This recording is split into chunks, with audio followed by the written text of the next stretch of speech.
जय हिंद। आप सभी को गुड मॉर्निंग। आज क्वेश्चन बैंक का प्रैक्टिस सेट नंबर 2 करेंगे। इसके पहले जो है 64 पोस्ट पीटी का 2023 में एग्जाम होता इसका करवा चुके हैं, और 64 पोस्ट सभी लोग बोले जो थे कि इसका 2024 का पीटी और मेंस करवा दीजिए। तो बीच में जो है बीच में रोक करके 64 पोस्ट पीटी 2024 का करवा चुके हैं, और मेंस का भी दोनों सेट जो है 64 पोस्ट पीटी और 64 पोस्ट मेन, और 64 पोस्ट जो पीटी एग्जाम हुआ था 2023 में इसका भी कंप्लीट करवा चुके हैं। आज जो देखने वाले हैं इसका मेंस का देखने वाले। देखिए आगे देखते हैं इसका। देखिए है बिहार पुलिस मद्य निषेध दरोगा अनुमंडल अग्निशमन पदाधिकारी की नियुक्ति मुख्य परीक्षा हुआ था। ये हुआ था 3/9/2023 को एग्जाम हुआ था। इसी का जो है पूरा कंप्लीट करने वाले हैं। और इसके पहले अगर आपको क्लास अगर चाहिए तो आप पहले चेक कीजिएगा, आपको सारा क्लास जो है मिल जाएगा। ठीक है, तो 64 पोस्ट जो है इसका पीटी करवा चुके हैं। आज जो है मेंस का कंप्लीट करेंगे, और इसके पहले और भी 2 सेट करवाए हैं। वो 64 पोस्ट जो पीटी एग्जाम होता है 2024 में, और उसका मेंस का वो सारा आपको क्लास मिल जाएगा। प्लेलिस्ट चेक कीजिएगा, वो सारा क्लास मिल जाएगा, और सारा का पीडीएफ आपको टेलीग्राम चैनल पर मिल जाएगा। आप टेलीग्राम चैनल का लिंक डिस्क्रिप्शन में है, लिंक पे क्लिक कीजिएगा, लिंक पे क्लिक करके ज्वाइन कर लीजिएगा। वहाँ पे आपको सारा पीडीएफ जो जितना भी क्लास करवाए हैं क्वेश्चन बैंक का आपको सारा पीडीएफ मिल जाएगा। तो चलिए आज जो है 64 पोस्ट पीटी का जो एग्ज़ाम हुआ था 3/9/2023 को, पीटी नहीं मेंस का है कि किसका है, मुख्य परीक्षा का है। ठीक है, चलिए आगे कंप्लीट करते हैं। 1 घंटा में जितना क्वेश्चन हो पाएगा जितना कंप्लीट करते हैं, क्योंकि ज़्यादा पढ़ने ज़रूरी है कि अच्छे से पढ़े वो ज़्यादा बेटर होता है, क्योंकि डिटेल बहुत ज़्यादा दिया रहता है इस बुक में। तो कोशिश यही रहता है कि हर वो डिटेल को अच्छे से पढ़ें ताकि आपको ज़्यादा समझ में आए, ज़्यादा आपको याद हो। तो चलिए बताइएगा। कह रहा है कि टॉयलेट मैन ऑफ इंडिया जो है किसे कहा जाता है, बताइए। टॉयलेट मैन ऑफ इंडिया किसे कहा जाता है? एक कहते हैं किसको, बिनेश्वर पाठक को कहा जाता है। ठीक है, याद रखिएगा। तो कह रहा है कि टॉयलेट मैन ऑफ इंडिया किसे कहा जाता है? बिनेश्वर पाठक को टॉयलेट मैन ऑफ इंडिया कहा जाता है। तो कह रहा है कि टॉयलेट मैन ऑफ इंडिया नाम से बिनेश्वर पाठक को जो है जाना जाता है। और इनका जन्म बिहार के वैशाली जिले में कब हुआ था? 1943 में इनका जन्म हुआ था, याद रखिएगा। और इन्होंने भारत में स्वच्छता और स्वास्थ्य की दशा में सुधार और सामाजिक की परिवर्तन हेतु 1970 में सुलभ इंटरनेशनल संस्था की स्थापना किया था। जो बिनेश्वर पाठक थे इन्होंने भारत में स्वच्छता एवं स्वास्थ्य की दशा में सुधार और सामाजिक परिवर्तन हेतु 1970 में क्या किए थे? सुलभ इंटरनेशनल का जो है संस्था का स्थापना किए थे। और इनको जो है पूछेगा कि बिनेश्वर पाठक को जो है पद्म भूषण से कब सम्मानित किया गया था? तो 1991 में जो है इनको पद्म भूषण मिला था बिनेश्वर पाठक को। और इनका मृत्यु पूछेगा तो मृत्यु कब हुआ था? तो 15 अगस्त 2023 को नई दिल्ली में इनका क्या हुआ? मृत्यु हो गया था। चलिए क्वेश्चन नंबर 2 पे कह रहा है कि मिशन इंद्रधनुष का संबंध किससे है? बताइए क्या होगा? टीकाकरण से। किससे? टीकाकरण से, याद रखिएगा। तो कह रहा है कि मिशन इंद्रधनुष का जो संबंध है वो किससे है? तो टीकाकरण से है। तो कह रहा है कि मिशन इंद्रधनुष का संबंध टीकाकरण से है। आगे कह रहा है कि मिशन इंद्रधनुष अभियान को भारत सरकार के केंद्रीय स्वास्थ्य मंत्रालय द्वारा सभी बच्चों को टीकाकरण के अंतर्गत लाने के लिए 25 दिसंबर 2014 को प्रारंभ किया गया था। ठीक है, याद रखिएगा। तो मिशन इंद्रधनुष जो प्रारंभ किया गया था, कब किया गया था? 25 दिसंबर 2014 को प्रारंभ किया गया था। और मिशन इंद्रधनुष में बच्चों को 60 टीके और डिप्थीरिया, काली खांसी, टिटेनस, पोलियो, खसरा, टीबी तथा हेपेटाइटिस बी लगाने का प्रावधान है। तो याद रखिएगा कि मिशन इंद्रधनुष में बच्चों को 60 टीके, मतलब यह था कौन कौन है? डिप्थीरिया है, काली खांसी है, टिटेनस है, पोलियो है, खसरा है, टीबी, हेपेटाइटिस बी लगाने का जो क्या है तो प्रावधान है।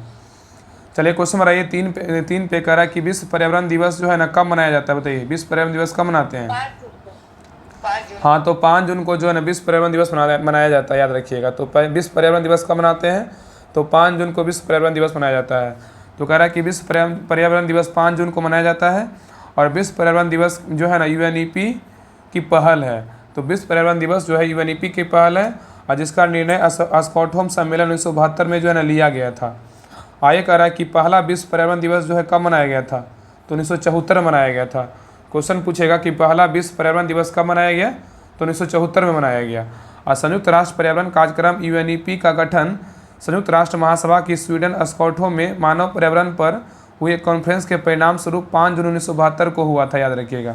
तो कह रहा है कि संयुक्त राष्ट्र पर्यावरण कार्यक्रम जो है यूएनईपी का गठन संयुक्त राष्ट्र महासभा की स्वीडन स्टॉकहोम में मानव पर्यावरण पर हुई कॉन्फ्रेंस के परिणाम स्वरूप 5 जून 1972 को हुआ था। और आगे कह रहा है कि यूएनईपी का मुख्यालय बोलेगा तो नैरोबी कहाँ है? केन्या में, याद रखिएगा। ठीक है, तो यूएनईपी का मुख्यालय बोलेगा तो कहाँ है? नैरोबी, केन्या में है।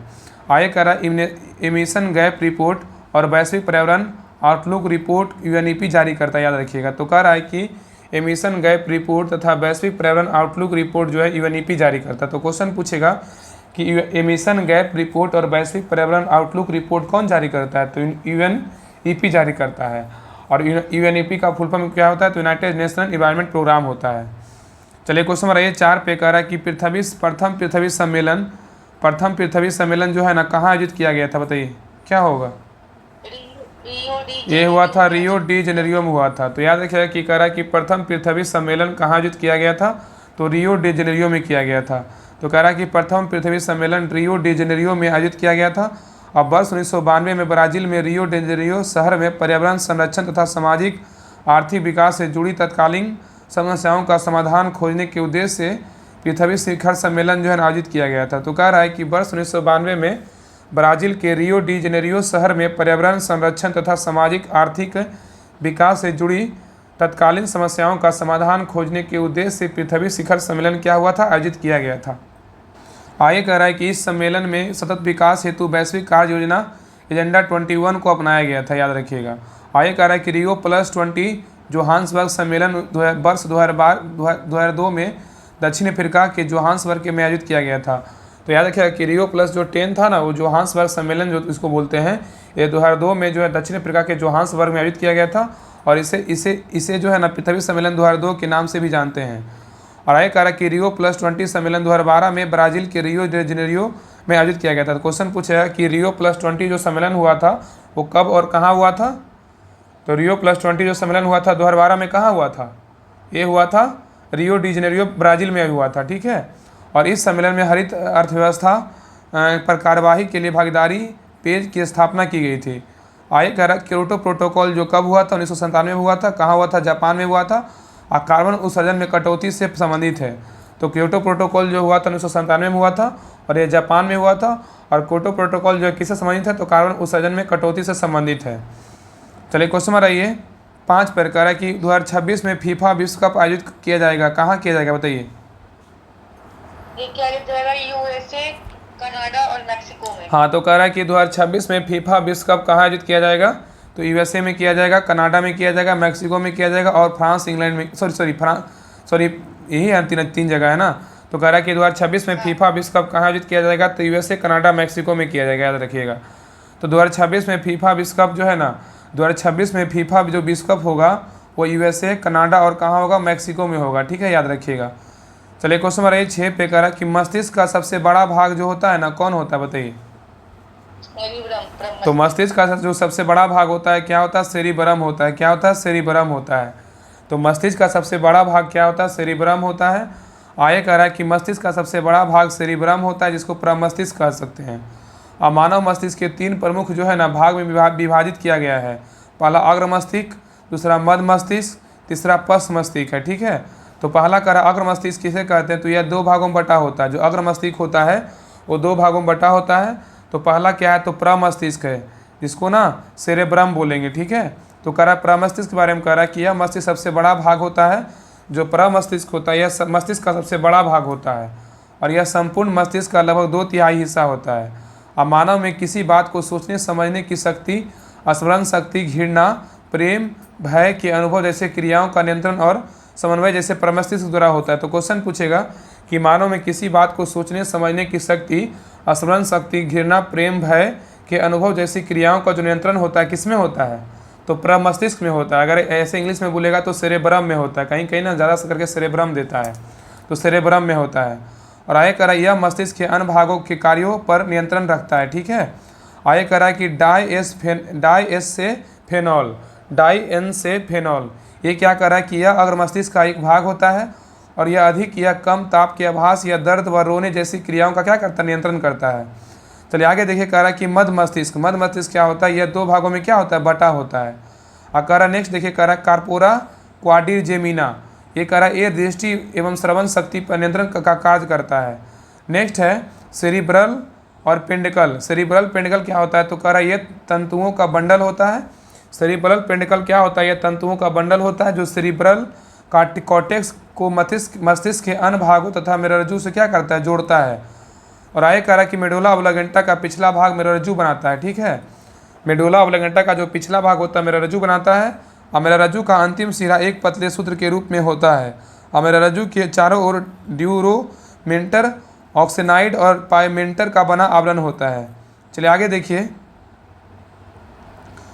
आगे कह रहा है कि मेरुरज्जु जो है ना प्रतिवर्ती क्रियाओं का नियंत्रण एवं समन्वय करती है। जो मेरुरज्जु होती है वो प्रतिवर्ती क्रियाओं का नियंत्रण एवं समन्वय करती है तथा मस्तिष्क से आने जाने वाले उद्दीपनों का संवहन करती है। अपरिधीय तंत्रिका तंत्र मस्तिष्क एवं मेरुरज्जु से निकलने वाली तंत्रिकाओं का बना होता है, जिसे क्रमशः कपालीय तंत्रिकाएं एवं मेरुरज्जु तंत्रिकाएं कहते हैं। तो कह रहा है कि परिधीय तंत्रिका तंत्र मस्तिष्क एवं मेरुरज्जु से निकलने वाली तंत्रिकाएं का बना होता है, जिन्हें क्रमशः कपालीय तंत्रिका एवं मेरुरज्जु तंत्रिकाएं कहते हैं। अब मनुष्य में 12 जोड़ी कपालीय तंत्रिकाएं एवं 31 जोड़ी मेरुरज्जु जो है ना तंत्रिकाएं होती है। तो मनुष्य में जो है 12 जोड़ी कपालीय तंत्रिकाएं एवं 31 जोड़ी मेरुरज्जु तंत्रिकाएं होती है। और नेक्स्ट कह रहा है कि स्वायत्तता तंत्रिका तंत्र कुछ मस्तिष्क एवं कुछ मेरुरज्जु तंत्रिकाएं का बना होता है। तो स्वायत्त तंत्रिका बोल रहा है कि तंत्रिका तंत्र कुछ मस्तिष्क एवं कुछ मेरुरज्जु तंत्रिकाएं का बना होता है और यह शरीर के सभी आंतरिक अंगों व रक्त वाहिनियों को तंत्रिकाओं को क्या करता है, आपूर्ति करता है। और नेक्स्ट कह रहा है कि स्वायत्त तंत्रिका तंत्र की अवधारणा की सर्वप्रथम लैंगली महोदय ने दिया था। तो क्वेश्चन पूछेगा कि स्वायत्त तंत्रिका तंत्र की अवधारणा को सर्वप्रथम किसने दिया था? तो लैंगली महोदय ने दिया था। और स्वायत्त तंत्रिका के दो भाग होते हैं, एक होता अनुकंपी होता है, अनुकंपी तंत्रिका तंत्र होता है, दूसरा होता परानुकंपी तंत्रिका तंत्र होता है। तो याद रखिएगा कि स्वायत्त तंत्रिका के दो भाग होते हैं, एक होता अनुकंपी होता है, दूसरा परानुकंपी होता है। नेक्स्ट कह रहा है कि अनुकंपी और परानुकंपी तंत्रिका तंत्र की क्रियाएं हमेशा एक दूसरे के विपरीत होती है और ये दोनों ही हमेशा क्या होती है, क्रियाशील में रहते हैं। चलिए क्वेश्चन नंबर आइए 7 पे कह रहा है कि मंत्रिपरिषद का जो आकार होता है ना क्या होता है बताइए? ये क्या होता है? तो लोकसभा का जो है ना 15% होता है, याद रखिएगा। तो कह रहा है कि मंत्रिपरिषद का जो आकार होता है वो क्या होता है? तो लोकसभा का 15% होता है।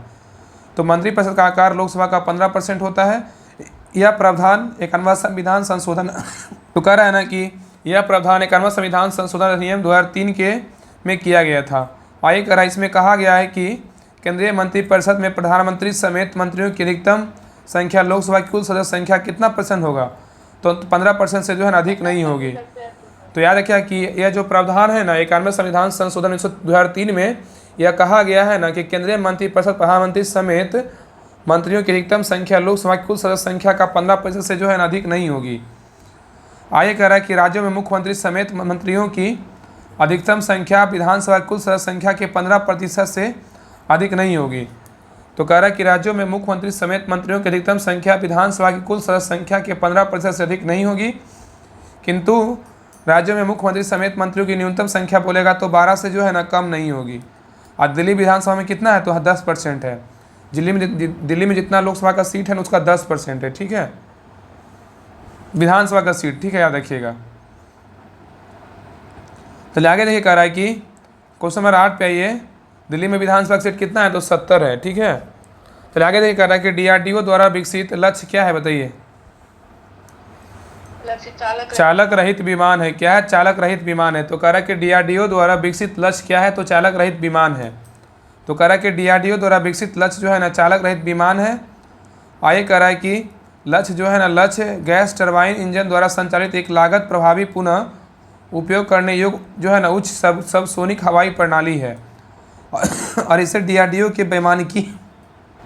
तो याद रखिएगा ना कि लक्ष्य जो है ना गैस टरबाइन इंजन द्वारा संचालित एक लागत प्रभावी पुनः उपयोग करने योग्य उच्च सबसोनिक हवाई प्रणाली है और इसे DRDO के वैमानिकी विकास प्रतिष्ठान द्वारा विकसित एवं हिंदुस्तान एरोनॉटिक्स लिमिटेड HAL के द्वारा जो है ना बनाया गया था। आगे करा यह जो है ना 1.5 किलोमीटर लंबाई के 2 लक्ष्य को भेज सकता है, ठीक है। जो यह जो है 1.5 किलोमीटर की लंबाई के 2 लक्ष्य को भेज सकता है और इसे भारतीय वायुसेना, भारतीय नौसेना तथा भारतीय थल सेना में क्रमशः 2000, 2001, 2003 में जो है ना शामिल किया गया है। और एक कह रहा है कि रक्षा अनुसंधान एवं विकास संगठन DRDO का जो गठन हुआ था 1958 में हुआ था और इसका मुख्यालय कहाँ है? तो नई दिल्ली में, याद रखिएगा। DRDO का स्थापना बोलेगा तो कब हुआ था? 1958 में, 1 जनवरी 1958 को स्थापना हुआ था। मुख्यालय बोलेगा तो कहाँ है? तो लखनऊ में है। और इसरो का स्थापना कब हुआ था? इसरो का स्थापना हुआ था 15 अगस्त 1969 को स्थापना हुआ था। इसका मुख्यालय कहाँ है? तो नई दिल्ली में, ठीक है, याद रखिए। नहीं, DRDO का बोलेगा तो नई दिल्ली होगा, लेकिन इसरो का बोलेगा ना तो इसका स्थापना 15 अगस्त 1969 को हुआ था। इसका मुख्यालय कहाँ है? तो बेंगलुरु में है। चलिए आगे देखिए। और DRDO के जो है ना DRDO के बोलेगा अध्यक्ष कौन है? सबीर बी कामत है, ठीक है, याद रखिएगा। तो DRDO का अध्यक्ष बोलेगा तो कौन है? वर्तमान में सबीर बी कामत है। चलिए क्वेश्चन बताइए 9 पे कह रहा है कि बिहार की सबसे बड़ी ऑक्सबो झील कौन सी, बताइए बिहार की सबसे बड़ी ऑक्सबो झील कौन सी है। कांवर। क्या होगा, तो कांवर झील है। क्या है, कांवर झील। तो कह रहा है कि बिहार की सबसे बड़ी ऑक्सबो झील कौन सी है, तो कांवर झील है। तो कह रहा है ना कि बिहार की सबसे बड़ी ऑक्सबो झील जो है ना गोकुर झील कांवर झील है, ठीक है। तो बिहार की सबसे बड़ी ऑक्सबो झील जो गोकुर झील कांवर झील है, और कांवर झील को एशिया की सबसे बड़ी ताजे पानी को गोकुर झील के रूप में जानते हैं। और ये जो पढ़ रहे हैं ना मेंस का क्वेश्चन याद रखिए, पीटी का नहीं मेंस का पेपर है। 2023 में एग्जाम हुआ था 64 पोस्ट वाला, उसी का मेंस का पेपर है। और बाकी इसके पहले जो है 64 पोस्ट 2024 में एग्जाम हुआ था, पीटी का और मेंस का दोनों करवा चुके हैं। तो जाके क्लास देखिएगा, आपका रिवीजन को अच्छे से हो जाएगा। तो कह रहे हैं कि कांवर झील को एशिया की सबसे बड़ी ताजे पानी की गोकुर झील के रूप में जानते हैं, और ये बिहार के जो है ना बेगूसराय जिले में स्थित है, याद रखिएगा। और आगे कह रहा है कि कांवर झील बिहार की पहली देश की 39वीं रामसर जो है ना साइट है। तो बताइएगा कि बिहार की पहली जो झील बोलेगा तो कौन सा है, तो कांवर झील है। और देश की 39वीं रामसर साइट बोलेगा तो कौन सा है, तो कांवर झील है। और गोगा बिल पश्चिम बिहार के कहाँ है, तो कटिहार में, याद रखिएगा। गोगा बिल पश्चिम बिहार के कहाँ है, कटिहार में है। और कुशेश्वर पश्चिम बोलेगा तो कहाँ है, बिहार के दरभंगा में। ये सब क्वेश्चन दरोगा में पूछा हुआ क्वेश्चन है, ये सब रिपीट कर रहा है। तो बताइए क्वेश्चन नंबर 10 कर रहा है कि इलेक्ट्रोमीटर किस सिद्धांत पे कार्य करता है, बताइए क्या होगा। आर्किमिडीज के सिद्धांत पे काम करता है, याद रखिएगा, ठीक है। तो इलेक्ट्रोमीटर जो है वो किस सिद्धांत पे काम करता है, तो आर्किमिडीज के सिद्धांत पे काम करता है। तो कह रहा है कि इलेक्ट्रोमीटर जो है ना आर्किमिडीज के सिद्धांत पे कार्य करता है। आर्किमिडीज का सिद्धांत क्या कहता है, तो कह रहा है कि जब कोई वस्तु किसी द्रव में पूर्णतः अथवा आंशिक रूप से डुबोई जाती है तब उसके भार में आभासी कमी होता है। भार में यह आभासी कमी वस्तु द्वारा हटाए गए द्रव के भार के बराबर होती है, ठीक है, याद रखिएगा। तो कह रहा है कि जब कोई वस्तु किसी द्रव में पूर्णतः अथवा आंशिक रूप से डुबोई जाती है तो उसके भार में आभासी कमी होता है, और भार में यह आभासी कमी वस्तु द्वारा हटाए गए द्रव के भार के क्या होता है, बराबर होती है।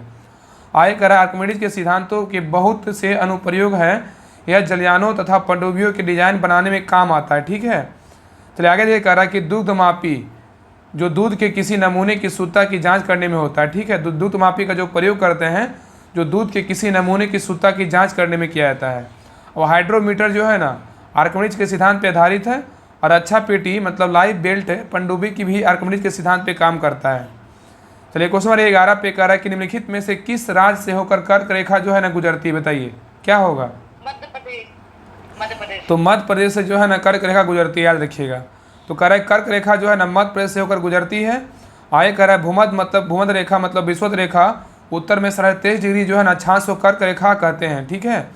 तो कह रहा है कि भूमध्य रेखा के उत्तर 23.5 डिग्री अक्षांश को कर्क रेखा कहते हैं, और विषुवत रेखा के दक्षिण में 23.5 डिग्री अक्षांश को ना मकर रेखा कहते हैं। तो बताइएगा कि भूमध्य रेखा के उत्तर में 23.5 डिग्री अक्षांश को कौन सा रेखा कहते हैं, तो क्या होगा, कर्क रेखा कहते हैं। और विषुवत रेखा के दक्षिण में 23.5 डिग्री अक्षांश को क्या कहते हैं, तो मकर रेखा कहते हैं, ठीक है।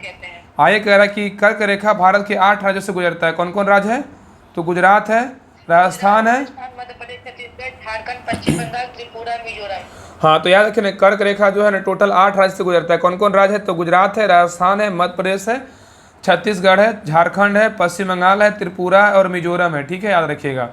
अब भारत में माही नदी जो है ना कर्क रेखा को कितने बार काटती है, तो 2 बार काटती है।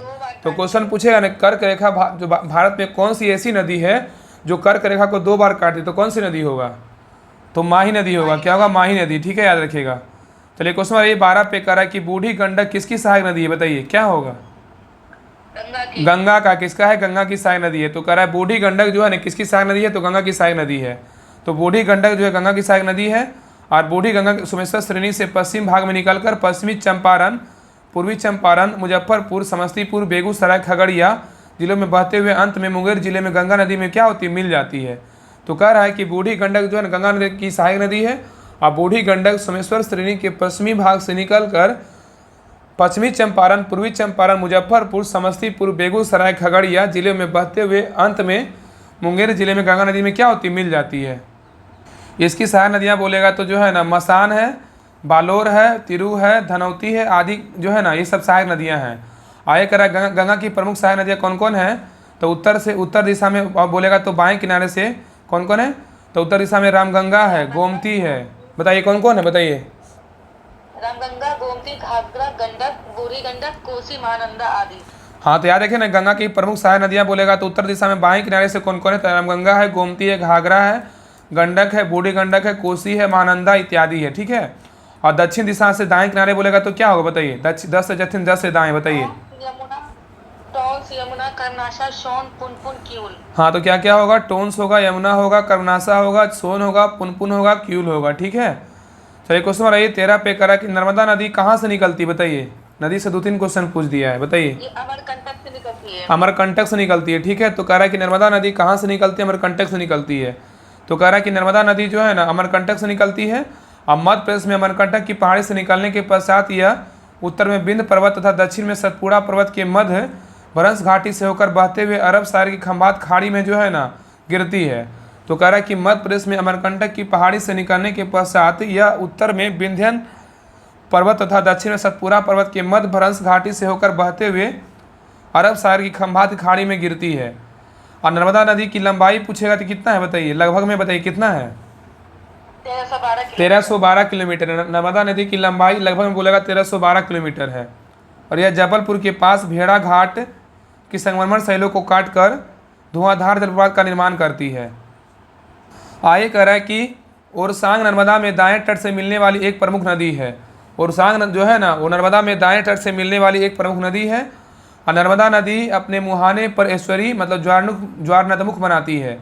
नर्मदा नदी जो है ना अपने मुहाने पर ऐश्वरी मतलब ज्वार नदमुख बनाती है। तवा, बंजर, शेर आदि इसकी अन्य सहायक नदियाँ हैं। तो नर्मदा की सहायक नदियाँ बोलेगा तो कौन कौन है? तो जो है ना तवा, बंजर और शेर है। हाँ, सरदार सरोवर बांध बोलेगा तो किस नदी पे स्थित है बताइए? तो क्या होगा? नर्मदा नदी पे स्थित है। चलिए क्वेश्चन नंबर 14 पे करा कि बंगाल की दीवानी अधिकार अंग्रेजों को मिली, बताइए किसके द्वारा? इलाहाबाद की संधि के द्वारा। इलाहाबाद की संधि के द्वारा मिला है। तो कह रहा है कि बंगाल की दीवानी अधिकार अंग्रेजों को मिली थी इलाहाबाद संधि के द्वारा। तो कह रहा है कि बंगाल की दीवानी अधिकार अंग्रेजों को इलाहाबाद की संधि के द्वारा प्राप्त हुआ था। और आगे कह रहा है कि इलाहाबाद की प्रथम संधि 12 अगस्त 1765 को मुगल सम्राट शाह आलम द्वितीय तथा अंग्रेज गवर्नर लॉर्ड क्लाइव के मध्य संपन्न हुआ था। ठीक है। तो कह रहा है कि इलाहाबाद की प्रथम संधि 12 अगस्त 1765 को मुगल सम्राट शाह आलम द्वितीय तथा अंग्रेज गवर्नर लॉर्ड क्लाइव के मध्य संपन्न हुआ था। इस संधि के तहत कंपनी को मुगल सम्राट से बंगाल, बिहार एवं उड़ीसा की दीवानी प्राप्त हुई थी। इसके बदले कंपनी ने मुगल सम्राट की 26 लाख रुपए की वार्षिक पेंशन स्वीकार कर दिया था। आगे कह रहा है कि कंपनी ने अवैध के नवाब से कड़ा और इलाहाबाद के क्षेत्र को लेकर मुगल सम्राट शाह आलम द्वितीय को दे दिया था। तो कह रहा है कि कंपनी ने अवध के नवाब से कड़ा और इलाहाबाद के क्षेत्र को लेकर मुगल सम्राट शाह आलम द्वितीय को दे दिया था। और इलाहाबाद की द्वितीय संधि जो हुआ था वो कब हुआ था बताइए? 16 अगस्त 1765 को हुआ था। और अवध के नवाब सिराजउद्दौला एवं लॉर्ड क्लाइव के मध्य हुआ था। बताइएगा कि इलाहाबाद की संधि जो हुआ था 16 अगस्त 1765 को हुआ था, किसके किसके मध्य हुआ था बताइए? नवाब सिराजउद्दौला और लॉर्ड क्लाइव के मध्य। तो इलाहाबाद की द्वितीय संधि जो हुआ था 16 अगस्त 1765 को अवध के नवाब सिराजउद्दौला एवं लॉर्ड क्लाइव के मध्य हुआ था। चलिए बताइएगा क्वेश्चन नंबर 15 है, कह रहा है कि चुनाव आयोग का उल्लेख जो है ना किस अनुच्छेद में? बताइए। कितना इजी क्वेश्चन पूछा है मेंस में। यही सब क्वेश्चन गलत कर दीजिएगा तो एग्जाम में जो है ना मतलब रिजल्ट नहीं हो पाएगा। कह रहा है चुनाव आयोग का उल्लेख जो है किस अनुच्छेद में है? तो अनुच्छेद 324 में, याद रखिएगा। तो कह रहा है चुनाव आयोग का उल्लेख 324 में है। और संविधान के भाग 15 में अनुच्छेद 324 से 329 से क तक चुनाव आयोग का जो है ना उल्लेख किया गया। तो क्वेश्चन पूछेगा कि चुनाव आयोग का जो उल्लेख है ना कौन सा भाग में है, कितना से कितना अनुच्छेद तक है? बताइए क्या होगा? संविधान के भाग 15 में है, अनुच्छेद 324 से लेकर 329 को तक है। हाँ, तो याद रखिएगा ना कि संविधान का जो मतलब चुनाव आयोग का जो वर्णन है वो संविधान के भाग 15 में है। और अनुच्छेद 324 से 329 तक मतलब चुनाव आयोग का उल्लेख किया गया है। आगे देखिए कह रहा है कि संविधान के अनुच्छेद 324 के अनुसार संसद, राज्य विधानमंडल, राष्ट्रपति व उपराष्ट्रपति के पदों के निर्वाचन के लिए संचालन, निर्देशन व नियंत्रण की जिम्मेदारी चुनाव आयोग की है। ठीक है, याद रखिएगा। चलिए आगे आइए। आगे कह रहा है कि 1950 से 15 अक्टूबर 1989 तक निर्वाचन आयोग की एक सदस्यीय निकाय के रूप में कार्य करता था, जिसमें केवल मुख्य निर्वाचन आयुक्त होता था। आगे कह रहा है 16 अक्टूबर 1989 को राष्ट्रपति ने 2 अन्य निर्वाचन आयुक्तों को नियुक्त किया। हालांकि 1990 में उपयुक्त दोनों निर्वाचन आयुक्तों को पद समाप्त कर दिया गया और स्थिति को पहले ही तरह हो गई। ठीक है, याद रखिएगा। तो कह रहा है ना कि 16 अक्टूबर 1989 को राष्ट्रपति ने 2 अन्य निर्वाचन आयुक्तों को नियुक्त किया। हालांकि 1990 में उपयुक्त दोनों निर्वाचन आयुक्तों के पद को समाप्त कर दिया गया और स्थिति के पहले ही तरह हो गई। चलिए आगे कह रहा है कि एक बार फिर अक्टूबर 1993 में 2 निर्वाचन आयुक्तों को नियुक्त किया गया। इसके बाद अब तक आयोग बहुसदस्यीय संस्था के तौर पर काम कर रहा है, जिसमें एक मुख्य निर्वाचन आयुक्त व 2 अन्य निर्वाचन आयुक्त होते थे। ठीक है, आगे कह रहा है कि मुख्य निर्वाचन आयुक्त व 2 अन्य निर्वाचन आयुक्त के पास समान शक्तियाँ होती है तथा उनके वेतन भत्ते दूसरे लाभ भी एक समान होते हैं, जो सर्वोच्च न्यायालय के न्यायाधीश के समान जो होते हैं। ठीक है, आगे कह रहा है कि जब मुख्य निर्वाचन आयुक्त व 2 अन्य निर्वाचन आयुक्तों के बीच विचार में मतभेद होता है तो आयोग बहुमत के आधार पर जो है ना निर्णय करता है। आगे कह रहा है कि मुख्य निर्वाचन आयुक्त व 2 अन्य निर्वाचन आयुक्तों का कार्यकाल 6 वर्ष या 65 वर्ष की आयु जो पहले तक हो जाए। तो क्वेश्चन पूछेगा कि मुख्य निर्वाचन आयुक्त या 2 अन्य निर्वाचन जो आयुक्त होता है उसका कार्यकाल कितना वर्षों का होता है, तो क्या होगा बताइए। 6 वर्ष या 65 वर्ष की आयु जो पहले। हाँ, 6 वर्ष या 65 वर्ष जो पहले हो जाए, उसके बाद रिटायर हो जाएंगे। आगे कह रहा है कि भारत के प्रथम मुख्य चुनाव आयुक्त बोलेगा तो 21 मार्च 1950 से जो है ना 19 दिसंबर 1958 तक सुकुमार सेन रहे थे। ठीक है, तो भारत के प्रथम जो चुनाव आयुक्त कौन थे, तो सुकुमार सेन थे। ठीक है, और यहाँ पे अगर पूछ देगा कि भारत की प्रथम महिला चुनाव आयुक्त कौन थी तो क्या होगा, तो BS रमा देवी। 1990 से जो है ना 1990 मतलब 26 नवंबर 1990 से 11 दिसंबर 1990 तक रही थी। और आगे जो कह रहा है कि वर्तमान में मुख्य चुनाव आयुक्त कौन है, तो क्या होगा, तो याद रखिए ना कि वर्तमान में मुख्य चुनाव आयुक्त जो है ना कौन है, राजीव कुमार। कैवें नंबर के, 25वें नंबर के, याद रखिएगा। चलिए क्वेश्चन नंबर 16 पे कह रहा है कि राष्ट्र सूची के विषय पर संसद जो है ना कब कानून बनाती है, बताइए क्या होगा। राष्ट्र सूची 2 से 3 बहुमत से पारित प्रस्ताव पर। तो कह रहा है कि राष्ट्र सूची के विषय पर संसद जो है कब कानून बनाती है, इसका सही उत्तर होगा ऑप्शन नंबर ए, राज्यसभा द्वारा 2/3 बहुमत से पारित प्रस्ताव द्वारा। ठीक है, याद रखिएगा। तो कह रहा है कि राष्ट्र सूची के विषय पर संसद कब कानून बनाती है, तो राज्यसभा द्वारा 2/3 बहुमत से पारित प्रस्ताव पर। आगे कह रहा है कि राज्य सूची के विषय पर संसद कानून तब बनाती है जब राज्यसभा द्वारा 2/3 बहुमत से प्रस्ताव पारित किया जाता है। और संविधान में राज्यसभा को 4 विशेष शक्तियाँ प्रदान की गई है जो लोकसभा के पास जो है ना नहीं है। आगे कह रहा है कि यह संसद को राज्य सूची के अनुच्छेद 249 के विषय 2/3 बहुमत से प्रस्ताव पारित करके विधि बनाने हेतु अधिकृत कर सकती है। ठीक है, याद रखिएगा। और आगे कह रहा है कि यह संसद को नई अखिल भारतीय सेवा के सृजन हेतु अधिकृत कर सकती है अनुच्छेद 312 के तहत। आगे कह रहा है केवल राज्यसभा ही उपराष्ट्रपति को हटाने की प्रक्रिया शुरू कर सकता है अनुच्छेद 67 के तहत। तो बताइएगा, केवल राज्यसभा ही उपराष्ट्रपति को हटाने की प्रक्रिया शुरू कर सकती है, किस अनुच्छेद के तहत, तो क्या होगा, अनुच्छेद 67 के तहत। ठीक है, तो केवल राज्यसभा जो है ना राज्यसभा ही उपराष्ट्रपति को हटाने की प्रक्रिया शुरू कर सकता है अनुच्छेद 67 के तहत।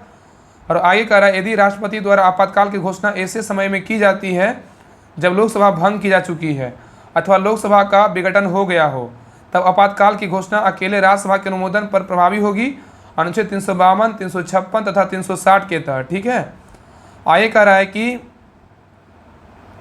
संविधान में लोकसभा को निम्नलिखित विशेष शक्तियाँ प्रदान की गई है जो राज्यसभा के पास जो है नहीं है। चलिए आगे देखिए। आगे कह रहा है कि धन विधेयक का वर्णन किस अनुच्छेद में, तो क्या होगा, अनुच्छेद 110 में है।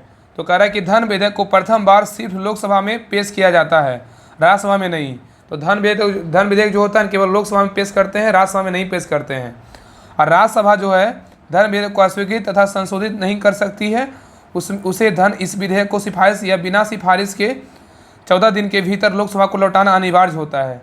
आगे कह रहा है कि राज्यसभा सिर्फ बजट को पर चर्चा कर सकती है, इसके अनुदानों की मांगों पर मतदान नहीं करती है। आगे कह रहा है कि राष्ट्रीय पदकाल समाप्त करने का संकल्प लोकसभा पर ही जो है ना पारित करती है। तो कह रहा है कि राष्ट्रीय पदकाल समाप्त करने का जो संकल्प है लोकसभा को ही पारित करती है। आगे कह रहा है कि राज्यसभा अविश्वास प्रस्ताव पारित कर मंत्रिपरिषद को नहीं हटा सकती है, क्योंकि मंत्रिपरिषद सामूहिक जो है ना उत्तरदायित्व लोकसभा के प्रति होता है। तो कह रहा है कि राज्यसभा के अविश्वास प्रस्ताव पारित कर मंत्रिपरिषद को नहीं हटा सकती है, क्योंकि मंत्रिपरिषद का सामूहिक उत्तरदायित्व लोकसभा के प्रति होता है। चलिए क्वेश्चन 17 पे कह रहा है कि भारत का देशांतरीय विस्तार कितना है, बताइए क्या होगा, बताइए। तो 68 डिग्री 7 मिनट पूर्व से लेकर 97 डिग्री 25 मिनट पूर्व तक है, याद रखिएगा। ठीक है, तो भारत का जो देशांतरीय विस्तार है वो कितना है, तो 68 डिग्री 7 मिनट पूर्व से लेके 97 डिग्री 25 मिनट पूर्व तक है। तो कह रहा है कि भारत का देशांतरीय विस्तार 68 डिग्री पूर्वी देशांतर से लेके जो है ना 97°25' पूर्वी देशांतर तक विस्तृत है। और भारत पूरी तरह से उत्तरी गोलार्ध में स्थित है। ठीक है, तो क्वेश्चन पूछेगा कि भारत जो है ना पूरी तरह से किस गोलार्ध में स्थित है, तो क्या होगा? उत्तरी पूर्वी गोलार्ध में स्थित है। और यह 8°4' से उत्तरी अक्षांश से लेकर 37°6' उत्तरी अक्षांश के बीच विस्तृत है। और आगे कह रहा है कि भारत का कुल क्षेत्रफल बोलेगा तो कितना वर्ग किलोमीटर, बताइए क्या होगा? 32,87,263 वर्ग किलोमीटर है। ठीक है, याद रखिएगा। तो भारत का जो कुल क्षेत्रफल है वो 32,87,263 वर्ग किलोमीटर है, जो विश्व के कुल भौगोलिक क्षेत्रफल का 2.4% है। आगे कह रहा है कि भारत की आकृति लगभग चतुष्कोणीय है। तो भारत का जो आकृति है ना वो कैसी है, तो क्या है? चतुष्कोणीय है। और इसका उत्तर दक्षिण विस्तार जो है 3214 है। तो क्वेश्चन पूछेगा कि भारत का जो है ना उत्तर से दक्षिण का जो विस्तार है कितना किलोमीटर है, तो क्या होगा? 3214 किलोमीटर है। आप पूर्व से पश्चिम का विस्तार बोलेगा तो कितना है, तो 2933 किलोमीटर है। ठीक है, याद रखिए। तो भारत का जो आकृति है ना वो चतुष्कोणीय है। और भारत का जो आकृति का जो विस्तार है ना जो 3214 किलोमीटर जो है क्या है, उत्तर से दक्षिण है। और पश्चिम से पूरब बोलेगा तो पूर्व से पश्चिम 2933 किलोमीटर है। और आगे कह रहा है कि भारत के तटरेखा की कुल लंबाई बोलेगा तो कितना किलोमीटर, बताइए दीपो सहित बताइए। 7516.6 किलोमीटर है, याद रखिएगा। अब भारत के स्थलीय सीमा की लंबाई बोलेगा तो कितना किलोमीटर, बताइए। 15,200। तो भारत की स्थलीय सीमा की लंबाई 15,200 किलोमीटर है। अब भारत का सबसे लंबी उत्तरी बिंदु बोलेगा तो कौन सा है? इंदिरा कौल है, लद्दाख में है। अब भारत का सबसे दक्षिणी बिंदु बोलेगा तो कौन है? इंदिरा पॉइंट है, जो ग्रेट निकोबार में है। ठीक है, तो भारत की स्थलीय सीमा की लंबाई बोलेगा तो 15,200 किलोमीटर है। अब भारत का सबसे उत्तरी बिंदु बोलेगा इंदिरा कौल है, जो लद्दाख में है। और भारत का सबसे दक्षिणी बिंदु बोलेगा इंदिरा कौल है, इंदिरा पॉइंट है, जो ग्रेट निकोबार में है। अब भारत का सबसे पश्चिमी बिंदु बोलेगा तो कौन सा है? तो गुहार मोती है। कहाँ है? गुहार मोती गुजरात में। ग से गुहार मोती, ग से गुजरात। तो भारत का सबसे पश्चिमी बिंदु बोलेगा तो क्या होगा? गुहार मोती। आप पूर्वी बिंदु बोलेगा तो क्या होगा?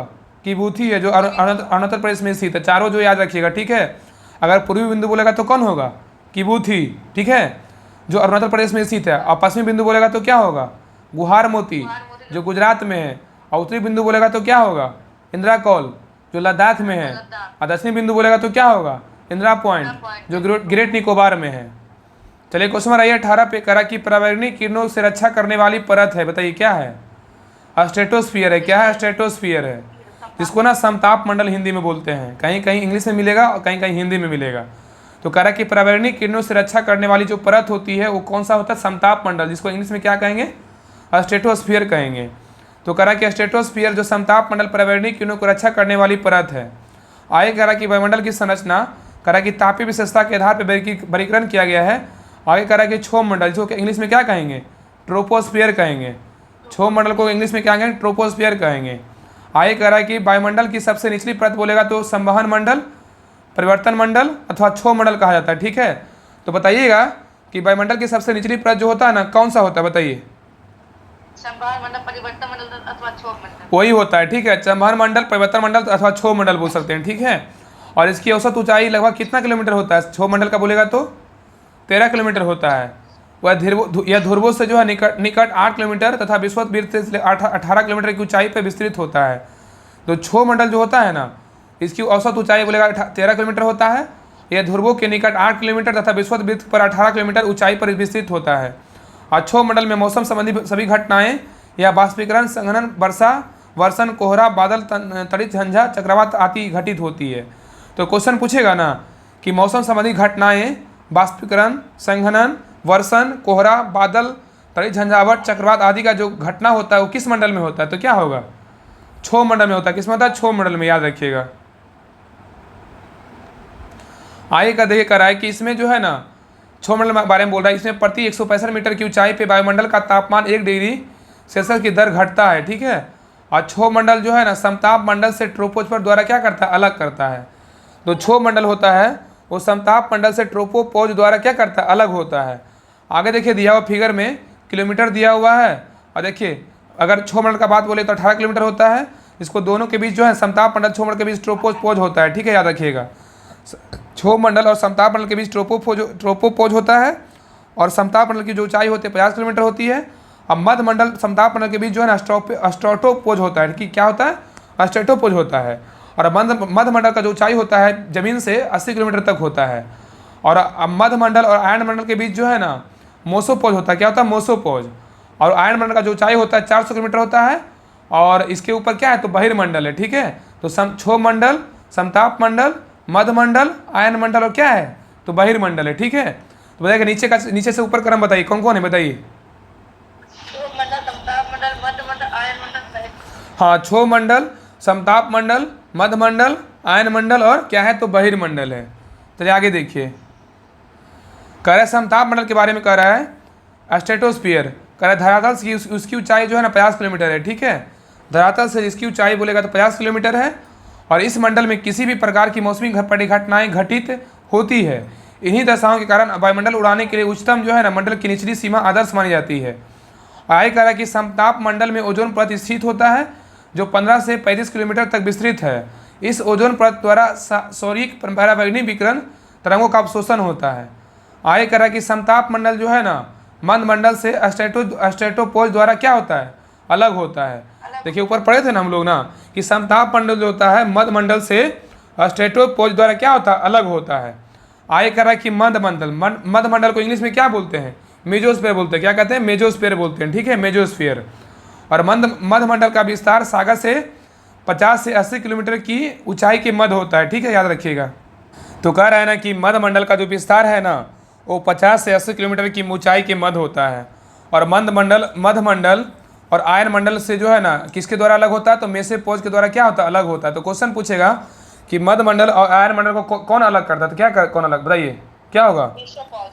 मेसोपोज अलग करता है। आगे कह रहा है कि आयन मंडल, इसको इंग्लिश में क्या कहेंगे?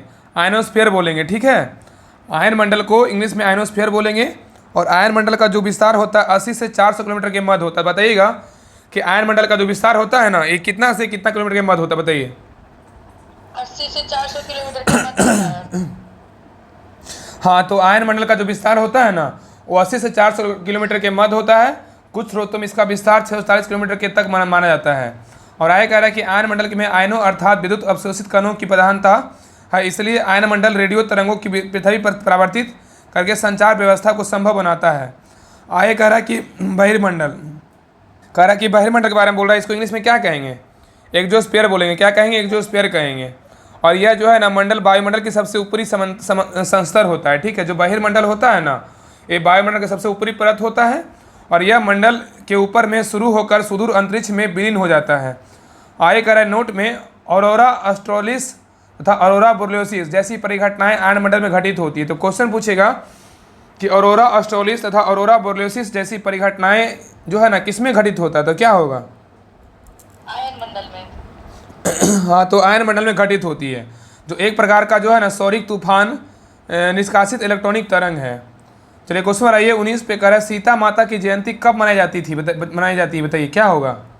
सीता माता की जयंती वैशाख माह के शुक्ल पक्ष की नवमी को मनाई जाती है।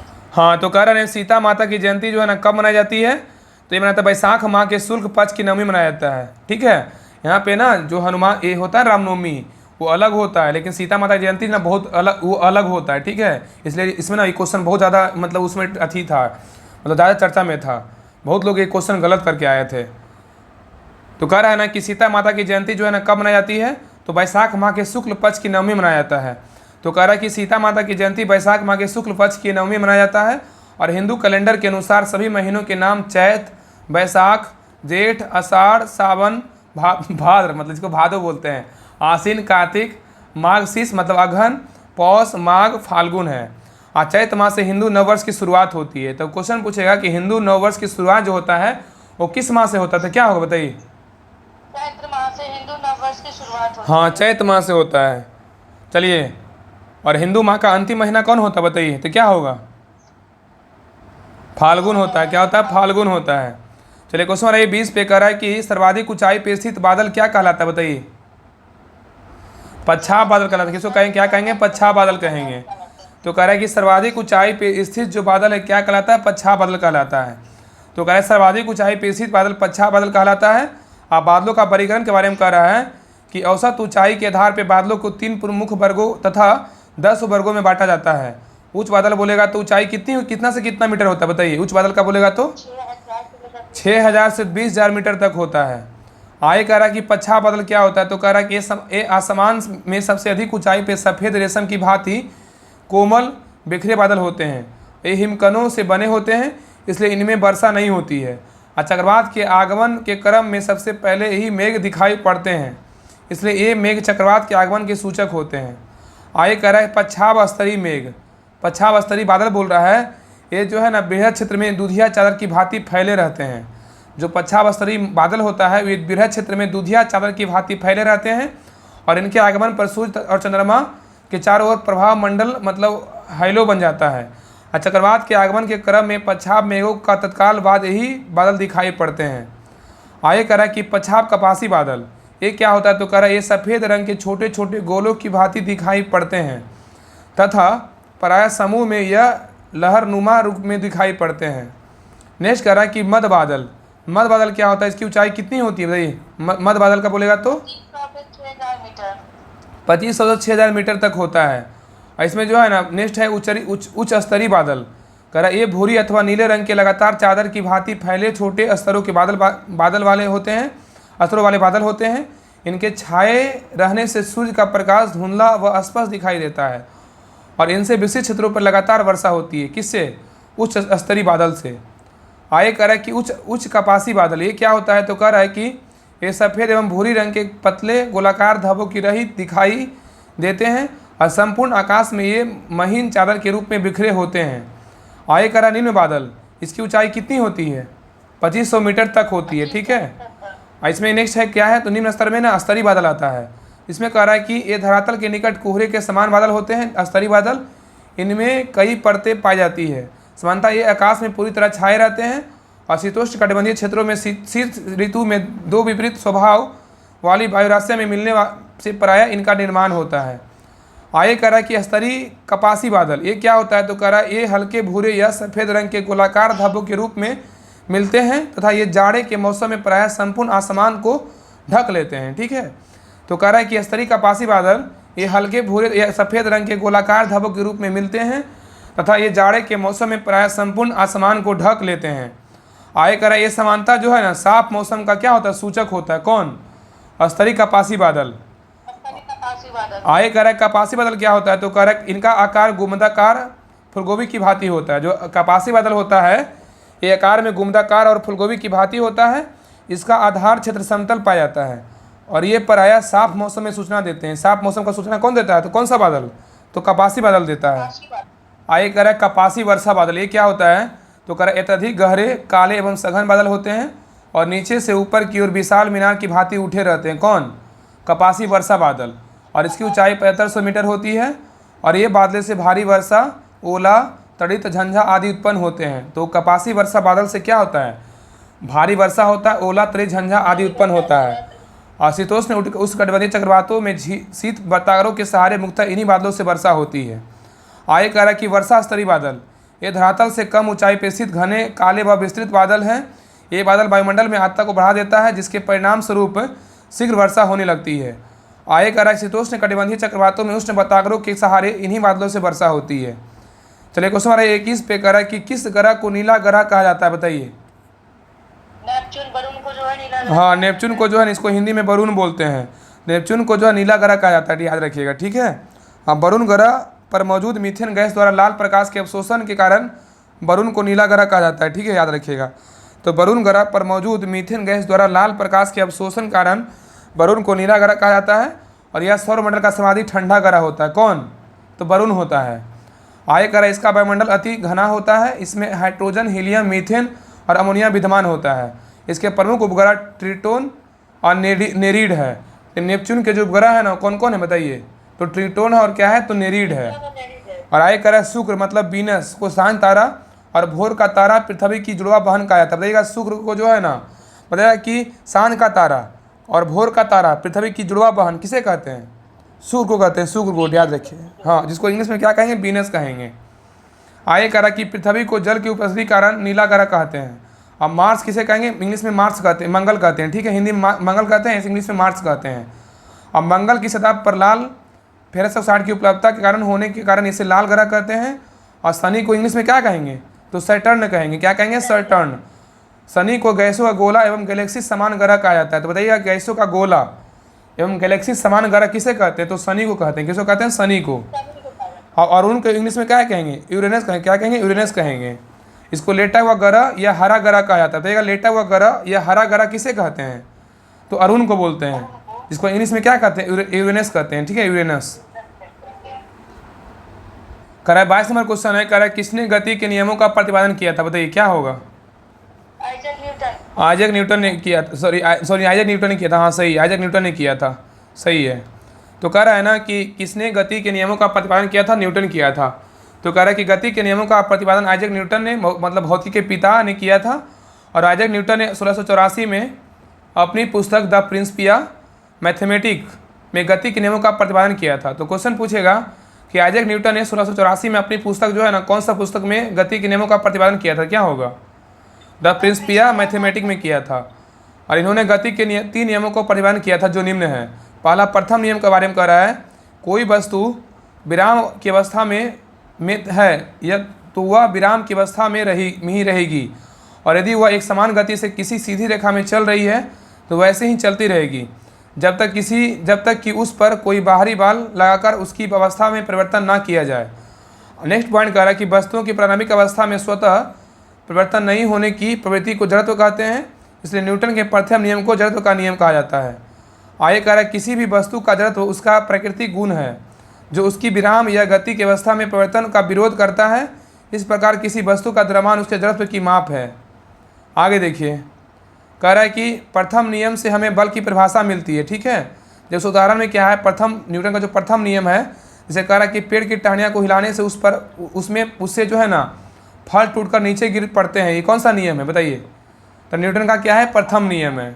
आगे कह रहा है कंबल को हाथ से पकड़कर डंडे से पीटने पर धूल के कण झड़कर गिर पड़ते हैं। ये कौन सा नियम है? तो न्यूटन का प्रथम नियम है। आगे कह रहा है गोली मारने से कांच में गोल छेद हो जाता है, परंतु पत्थर मारने पे कांच टुकड़े टुकड़े हो जाते हैं। ये किस नियम का है? न्यूटन का प्रथम नियम है। रुकी हुई गाड़ी के अचानक चल पड़ने पर उसमें बैठे यात्री पीछे की ओर झुक जाते हैं, और चलती हुई गाड़ी के अचानक रुकने पर उसमें बैठे यात्री आगे की ओर झुक जाते हैं। किस नियम पर आधारित है? तो न्यूटन का प्रथम नियम है। आगे कह रहा है द्वितीय नियम कह रहा है, न्यूटन का द्वितीय नियम क्या है?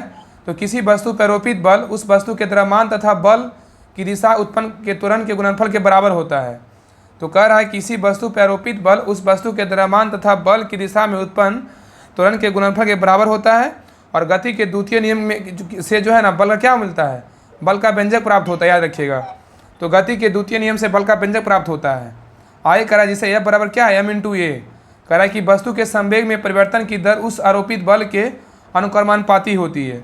तो वस्तु के संवेग में परिवर्तन की दर उस आरोपित बल के अनुक्रमानुपाती होती है तथा संवेग परिवर्तन आरोपित बल के क्या होती है? दिशा में होती है।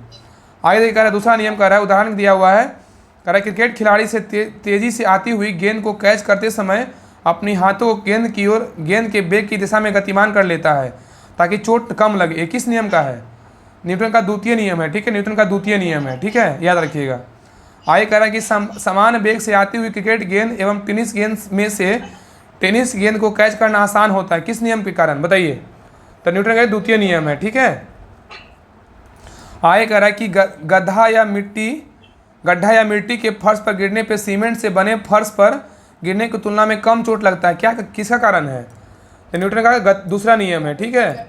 आगे कह रहा है गाड़ियों में स्प्रिंग और शॉक एब्जॉर्बर लगाए जाते हैं ताकि झटका कम लगे। क्या है? तो न्यूटन का द्वितीय नियम का ही उदाहरण है। आगे कह रहा है अधिक गहराई तक कील को गाड़ने के लिए भारी हथौड़े का उपयोग किया जाता है। किसका नियम है?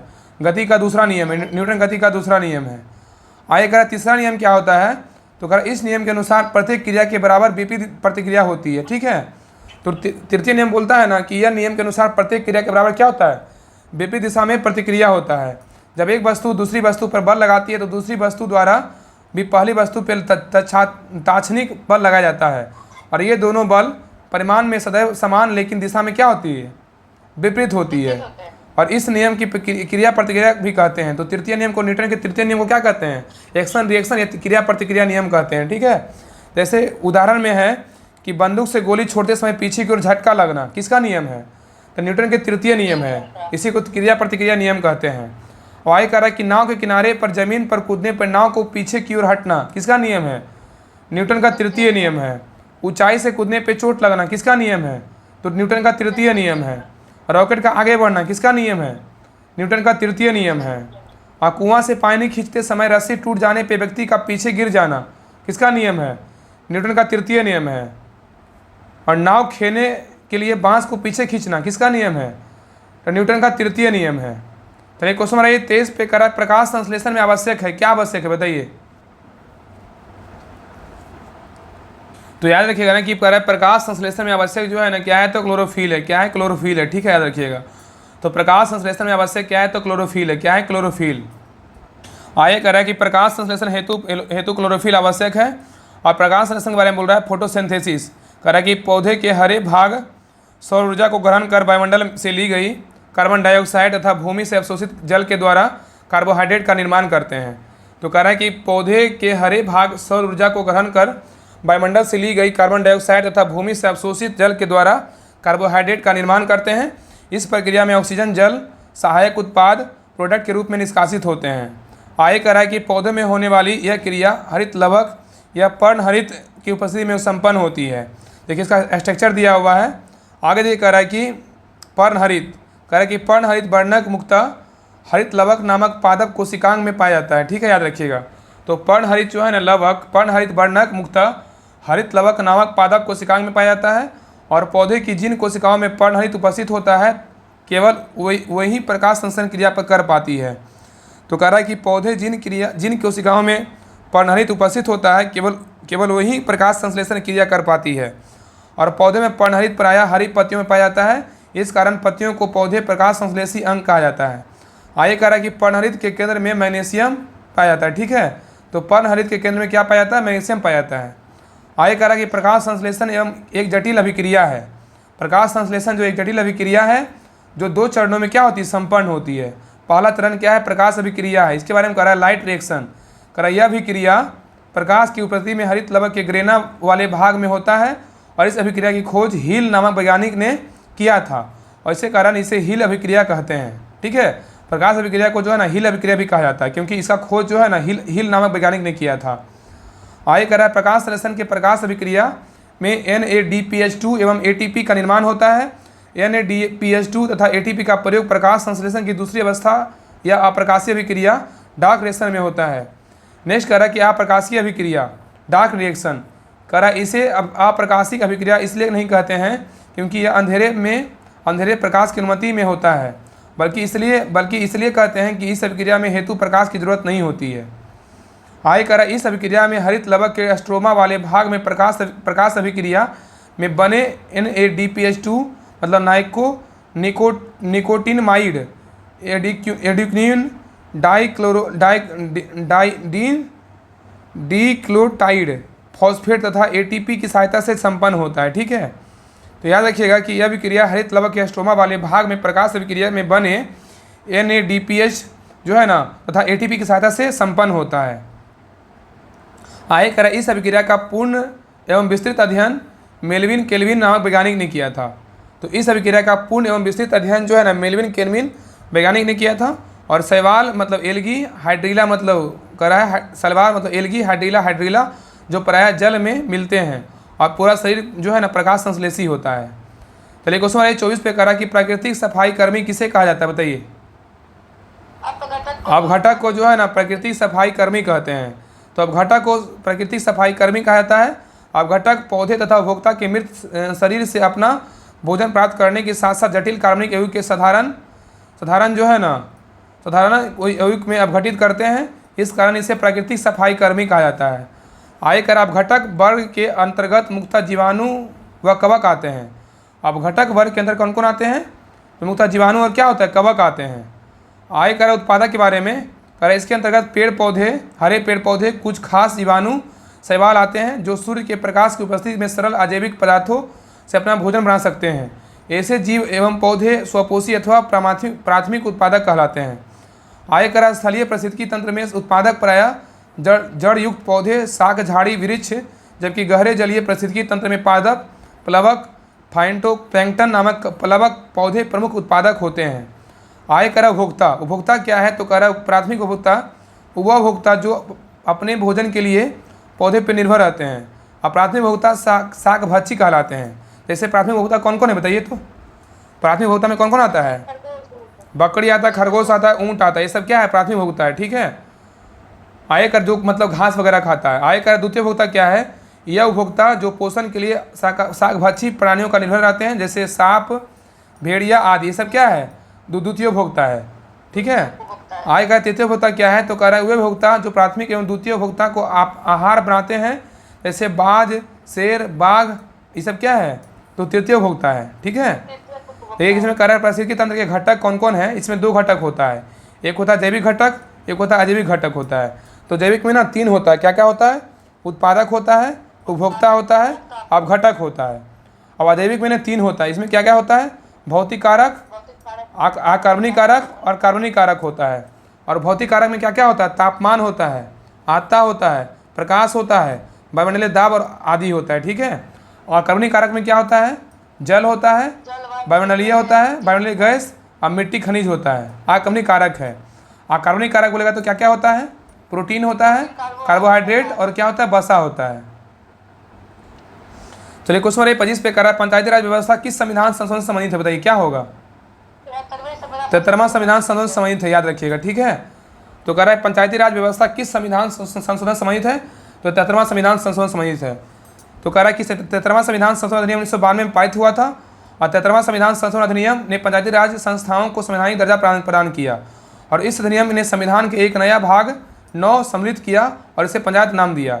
आय कह रहा है भाग 9 में अनुच्छेद 243 से लेकर 243 9 तक प्रावधान सम्मिलित है। तो देखिए पंचायती राज का वर्णन है ना, वो किस भाग में है, कितना से कितना अनुच्छेद तक है? बताइए क्या होगा? ये 243 से लेकर 209 तक प्रावधान। तो पंचायती राज का जो वर्णन है ना, भाग 9 में अनुच्छेद 243 से लेकर 243 9 तक प्रावधान किया गया है। और 73वां संविधान संशोधन अधिनियम द्वारा संविधान में 11वीं अनुसूची को जोड़ी गई। और इस अनुसूची में पंचायती राज के जो है ना 29 कार्यकारी विषय वस्तु हैं। तो याद रखिएगा 73वां संविधान संशोधन अधिनियम में जो है ना किसको जोड़ा गया? तो 11वीं अनुसूची को जोड़ा गया। इसमें कितने विषय शामिल हैं? तो 29 विषय शामिल है। इसमें 9 2 क्या होता है? 11 होता है ना। तो 11 अनुसूची में 29 विषय शामिल हैं। आगे कह रहा निम्नलिखित समितियों के संबंध पंचायती राज से है। देखिए दिया हुआ आगे, बताइएगा कि बलवंत राय मेहता समिति का संबंध किससे है और इसका स्थापना कब हुआ था? बताइए। इसका संबंध पंचायती राज से, इसकी स्थापना 1957। हाँ, तो बलवंत राय मेहता समिति का जो संबंधित है पंचायती राज से है, इसका स्थापना 1957 में हुआ था। बताइए अशोक मेहता समिति का संबंध किससे है, इसका स्थापना कब हुआ था? बताइए। अशोक मेहता समिति की स्थापना 1977 में हुआ था। हाँ, तो अशोक मेहता का समिति का संबंध पंचायती राज से है, इसका स्थापना 1977 में हुआ था। जीवीके राव समिति का स्थापना कब हुआ था? इसका संबंध किससे है? बताइए। जीवीके राव समिति की स्थापना जो इसका संबंध पंचायती राज से, इसकी स्थापना 1985 में। तो जीवीके राव समिति का जो स्थापना हुआ था ना 1985 में हुआ था और इसका संबंध पंचायती राज से है। एलएम सिंघवी समिति का स्थापना कब हुआ था? इसका संबंध किससे है? बताइए। एलएम सिंघवी समिति की स्थापना पंचायती राज से है और इसकी स्थापना 1986 में हुई थी। तो एलएम सिंघवी समिति का जो स्थापना हुआ था 1986 में हुआ था, इसका संबंध पंचायती राज से है। थुंगन समिति का संबंध किससे है? इसका स्थापना कब हुआ था? थुंगन समिति की स्थापना जो 1988 में हुई थी, इसका संबंध पंचायती राज से। हाँ, थुंगन समिति का संबंध 1988 में हुआ था, इसका संबंध पंचायती राज से है। गौडगिल समिति का संबंध किससे है? इसका स्थापना कब हुआ था? गौडगिल समिति का संबंध पंचायती राज से, इसकी स्थापना 1988 में। तो गौडगिल समिति का स्थापना हुआ था 1988 में, इसका संबंध पंचायती राज से। तो याद रखिएगा कि बलवंत राय मेहता समिति, अशोक मेहता समिति, जीवीके राव समिति, एलएम सिंघवी समिति और थुंगन समिति और गौडगिल समिति का संबंध किससे है? तो पंचायती राज से है। दे देगा ना क्वेश्चन में ऐसे कि निम्नलिखित में से कौन सा जो है ना पंचायती राज से संबंधित जो है ना मतलब ये समिति नहीं है, उसी में छांटना रहेगा। तो ये सब समिति जो है ना पंचायती राज से, ये सब याद रखिएगा। तो बलवंत राय मेहता समिति का स्थापना 1957 में हुआ था, अशोक मेहता समिति का स्थापना 1977 में हुआ था, और जीवीके राव समिति का स्थापना 1985 में हुआ था, और एलएम सिंघवी समिति का स्थापना 1986 में हुआ था, और थुंगन समिति का स्थापना 1988 में हुआ था, और गौडगिल समिति का स्थापना भी कब हुआ था? 1988 में हुआ था। थुंगन समिति गौडगिल का बोलेगा तो 1988 में स्थापना हुआ था। चलिए आगे देखिए, कह रहा है कि उल्लेखनीय है कि पंचायती राज संस्थाओं के संवैधानिकीकरण के लिए सर्वप्रथम राजीव गांधी सरकार 1989 में 64वां संविधान संशोधन विधेयक लोकसभा में पेश किया, हालांकि यह पारित नहीं हो सका। और 74वां संविधान संशोधन अधिनियम 1992 में पारित हुआ, और 74वां संविधान संशोधन अधिनियम में संविधान के भाग 9 के क जोड़ा गया, और साथ ही 12वीं सूची को भी जोड़ा गया। और साथ ही इस प्रकार इस अधिनियम के नगरपालिकाओं को शहरी स्थानीय स्वशासन को संवैधानिक दर्जा प्रदान किया गया। आगे कह रहा कि 12वीं अनुसूची में नगर पालिकाओं के 18 कार्यकारी विषय वस्तुएं उल्लेख है। तो बताइएगा कि नगर पालिकाओं का जो वर्णन है ना किस अनुसूची में कितना विषय है, बताइए क्या होगा। 12वीं अनुसूची में नगर पालिकाओं के 18 कार्यकारी विषय वस्तुओं तो 12वीं अनुसूची में जो है ना नगर पालिकाओं का वर्णन है, 18 कार्यकारी विषय वर्णन है। और निम्नलिखित समितियों एवं आयोगों को संबंधित शहरी स्थानीय स्वशासन है। देखिए इंपॉर्टेंट दिया हुआ है, वर्ष दिया हुआ है, समिति आयोग का नाम दिया, अध्यक्ष दिया। बताइएगा कि स्थानीय वित्तीय जांच समिति का स्थापना कब हुआ था, इसके अध्यक्ष कौन थे, बताइए। स्थानीय वित्तीय जांच समिति की स्थापना 1949 से 51 में हुआ था, इसका अध्यक्ष पीके बट्टाल। तो स्थानीय वित्तीय जांच समिति का जो स्थापना हुआ था 1949 से 51 में हुआ था, और इसका जो है ना वर्ष था, और इसका अध्यक्ष पीके बट्टाल, मतलब कौन थे, पीके बट्टाल थे। और बताइए करारोपण जांच आयोग का जो है ना वर्ष क्या था और इसका अध्यक्ष कौन थे, बताइए। करारोपण जांच आयोग का जो हुआ था समिति का 1953-54 में हुआ था, इसके अध्यक्ष जॉन मथाई थे। तो करारोपण जांच आयोग का जो है ना इसका वर्ष 1953-54 में हुआ था और इसका अध्यक्ष जॉन मथाई थे। बताइएगा नगर निगम कर्मचारी परीक्षण पर गठित समिति, बताइए। नगर निगम कर्मचारी के परीक्षण पर गठित समिति का जो हुआ था गठन 1963-65 में हुआ था, इसके अध्यक्ष नसरुद्दीन अहमद थे। तो नगर निगम कर्मचारी के परीक्षण पर गठित बोलेगा तो इसका वर्ष था 1963 से 65 में हुआ था, और इसके अध्यक्ष कौन थे, नूरुद्दीन अहमद थे। कौन थे, नूरुद्दीन अहमद। बताइएगा कि ग्रामीण नगरीय संबंध समिति का वर्ष क्या था, अध्यक्ष कौन थे, बताइए। ग्रामीण नगरीय संबंध समिति के जो अध्यक्ष वो AP जैन थे, उसका 1963-66 में इसका। तो ग्रामीण नगरीय संबंध समिति का जो वर्ष था 1963 से 66 था, और इसका अध्यक्ष AP जैन थे। बताइएगा स्थानीय नगर निकायों के वित्तीय संस्थानों के समर्थन के लिए मंत्रियों की समिति, इसका वर्ष और अध्यक्ष बताइए कौन थे। स्थानीय नगर निकायों के वित्तीय संस्थानों के समर्थन के लिए मंत्रियों की समिति जो था उसका गठन 1963 में हुआ था, इसके अध्यक्ष रफीक जकारिया। तो स्थानीय नगर निकायों के वित्तीय संसाधनों के संवर्धन के लिए मंत्रियों की समिति के पूछेगा ऐसे अध्यक्ष कौन थे, तो रफीक जकारिया थे। ऐसे भी क्वेश्चन दे देगा, और इसका वर्ष 1963 था। बताइएगा नगर निगम कर्मचारियों की कार्यदक्षताओं पर समिति, बताइए क्या होगा। तो 1965 से 68 था, और इसके अध्यक्ष जो है ना BS मूर्ति थे, ठीक है। बताइएगा नगर प्रशासन पे बजटीय सुधार में पर समिति, बताइए इसका क्या होगा। इसका जो वर्ष हुआ था गठन 74 में हुआ था, इसके अध्यक्ष गिरिजापति मुखर्जी थे। तो नगर प्रशासन पे बजटीय सुधार समिति का जो वर्ष था 1974 था, और इसका जो अध्यक्ष थे गिरिजापति मुखर्जी थे। और स्थानीय नगर निकायों तथा नगर निगमों का गठन और शक्तियों तथा कानूनों पर गठित अध्ययन दल, बताइए इसका क्या है वर्ष और अध्यक्ष है।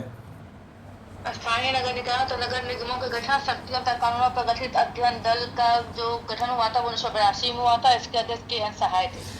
तो स्थानीय नगर निकायों तथा नगर निगमों के गठन शक्तियों तथा कानूनों पर गठित अध्ययन दल बोलेगा तो इसका वर्ष था 1982, और इसके अध्यक्ष बोलेगा तो KN सहाय थे। ऐसे क्वेश्चन पूछ देगा ना कि नगर प्रशासन में बजटीय सुधार समिति का जो अध्यक्ष थे वो कौन थे, तो गिरिजापति मुखर्जी थे। क्वेश्चन ऐसे डायरेक्ट पूछ सकता है, ठीक है, इसलिए डायग्राम में सर के द्वारा दिया गया है। बताइए कि नगरीकरण पर राष्ट्रीय आयोग, इसका वर्ष क्या था और इसका अध्यक्ष कौन था, बताइए। नगरीकरण पर राष्ट्रीय आयोग का वर्ष 1985 से 88 था, इसके अध्यक्ष CN कुरिया। तो नगरीकरण पर राष्ट्रीय आयोग का जो है ना वर्ष क्या था, तो 1982 से 88 था, इसका अध्यक्ष कौन थे, CN कुरिया थे, ठीक है, याद रखिएगा।